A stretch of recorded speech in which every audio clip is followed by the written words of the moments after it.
అల్లీపూర్కు చెందిన ముస్తఫా, అల్లీపూర్ ముస్తఫా కళాకారుడు, మంచి కళాకారుడు. అయితే ఈయన ఛానల్ పేరు అల్లీపూర్ ముస్తఫా. ఛానల్ సబ్స్క్రైబ్ చేయండి. మీకు ఒక సామెత చెప్పడం జరుగుతున్నది.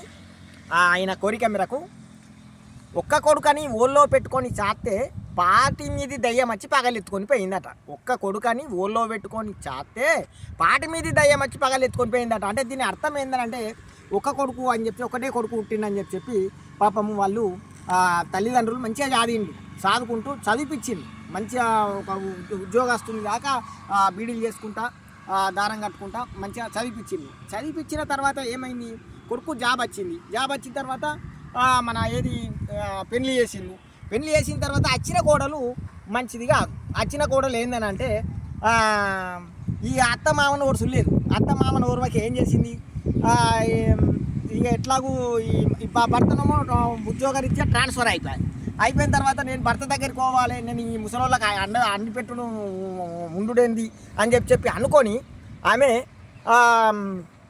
ఈ భర్తకు అపోహాలు చెప్పింది. ఏంటనంటే,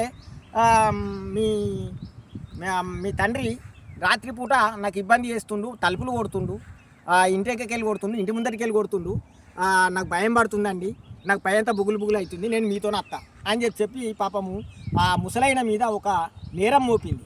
ఆయన మంచి ధర్మాత్ముడు.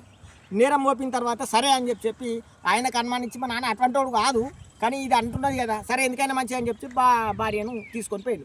ఇక ముసలోళ్ళు ఇద్దరు పాపము, ముసలమ్మకోమో నడరాదు చక్కగా, ముసలైనకోమో చక్కగా కళ్ళు కనబడాయి. కొన్ని రోజులకు ముసలమ్మ చనిపోయింది. ఇక ముసలైన ఉన్నాడు.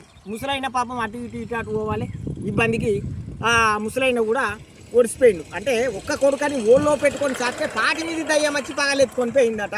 అంటే మిత్రులారా, మనము తల్లిదండ్రులను గౌరవించాలి. భార్య మాటలు విని తల్లిదండ్రులను దూరం చేసుకోకూడదు అనేది చెప్పడం జరుగుతుంది. మిత్రుని యొక్క అల్లీపూర్ ముస్తఫా ఛానల్ను సబ్స్క్రైబ్ చేయండి.